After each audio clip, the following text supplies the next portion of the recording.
Noches, compañeros y profesor. Hoy les voy a hablar sobre lo que es el contrato de cuentas corrientes.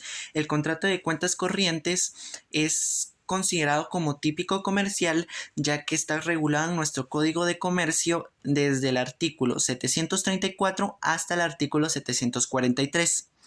También es considerado como un contrato mercantil por medio a las cuentas correntistas, ya que obligan a entregar remesas recíprocas con valores dinerarios, pero también puede ser de bienes o productos. Al momento de haber entregado estas remesas, se llega a anotar en las cuentas que cada uno de los cuentacorrentistas llevan o tengan. Al momento de hacer el cierre del contrato, se determinará el deudor, el cual se le cobrará las obligaciones restantes a favor del acreedor. Al contrato de cuentas corrientes se separa en dos cuentas, en la cuenta corriente bancaria y en la cuenta corriente común. En la cuenta corriente bancaria es cuando nosotros llegamos a firmar algún contrato con cualquier banco de Guatemala.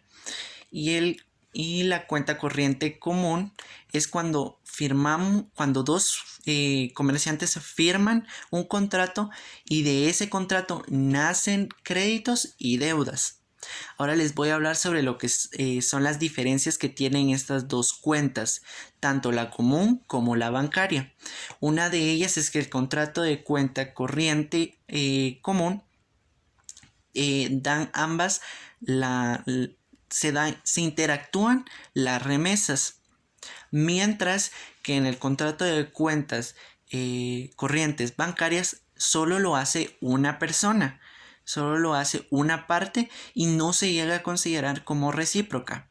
Otra de las diferencias es de que no se va a saber con claridad o no se va a saber con calidad el contrato al principio, sino que hasta el cierre del contrato.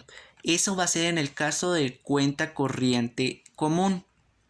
Ahora, en el caso de cuenta corriente bancaria, ahí sí se llegará a tomar lo principal, la calidad, que ahí sí van a saber lo que es el deudor y lo que es el acreedor. Otra que es fundamental en este caso de este tema es que las remesas pueden ser variedades o clases de bienes. No hay una exactitud en los bienes, pero también pueden ser productos o puede ser dinerario.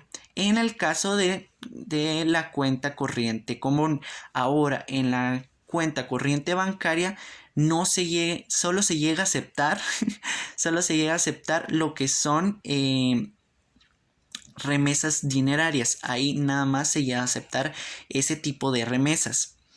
Tal vez tengamos alguna duda sobre la palabra que es recíproco y que se ha estado utilizando en mi explicación varias veces. Y les quiero aclarar que recíproco es la igualdad en ambos lados o en ambas partes.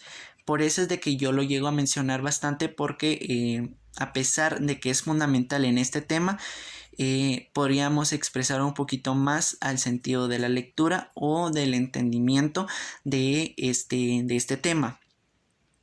Ahora les voy a hablar un poco sobre lo de las características que tiene este contrato. Y este contrato se considera como consensal porque perfecciona el contrato con el consentimiento de ambas partes. A pesar de eso, se considera principal porque no depende de ningún otro contrato para poder llevarse a cabo. A pesar de ello, el contrato se considera bilateral porque ambas partes contienen obligaciones y derechos, entre otras cosas más. Quiero hacer un paréntesis aquí y es para aclarar que la cuenta corriente bancaria no se llega a considerar como bilateral. Ya por lo explicado anteriormente, esta cuenta se conoce como unilateral, o sea, que la cuenta corriente bancaria no es bilateral, sino que es unilateral, por lo explicado anteriormente. La cuenta corriente común sí se llega a considerar como bilateral. Ahora quiero aclararles de que mientras estuve en el entendimiento de los artículos del Código de Comercio, me llegaron a interesar dos artículos muy importantes que yo consideré importantes.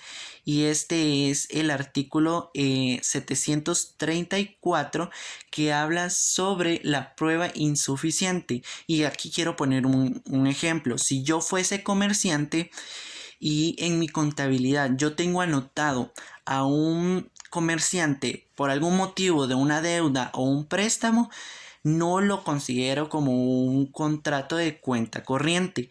Y se van a preguntar el por qué, ya que no hay pruebas contundentes para poder aclarar que esto sea un contrato de cuenta corriente. A menos que hubiera un contrato por escrito donde yo refleje mi voz y mi voto sobre lo acordado, sobre el préstamo o deuda o entre otras muchas cosas más, ahí sí se llega a considerar como un contrato de cuenta corriente. Al contrario, no se llega a se podría decir que no se llega a tener o no se llega a considerar como un contrato de cuentas corrientes. Y por último, el último artículo que yo leí y que me pareció interesante es el artículo 743, que habla sobre el fallecimiento de un contracorrientista. Y tal vez ustedes se preguntarán o se harán la pregunta de que qué pasará si un cuentacorrientista llega a fallecer.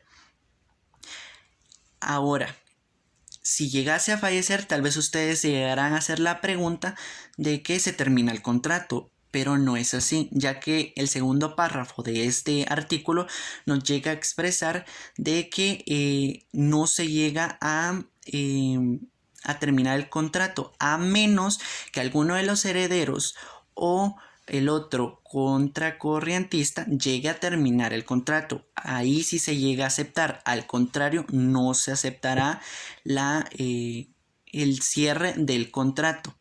Espero que les haya gustado mi explicación sobre el contrato de cuentas corrientes y les haya servido para su elaboración de su trabajo y muchas gracias por prestarme atención.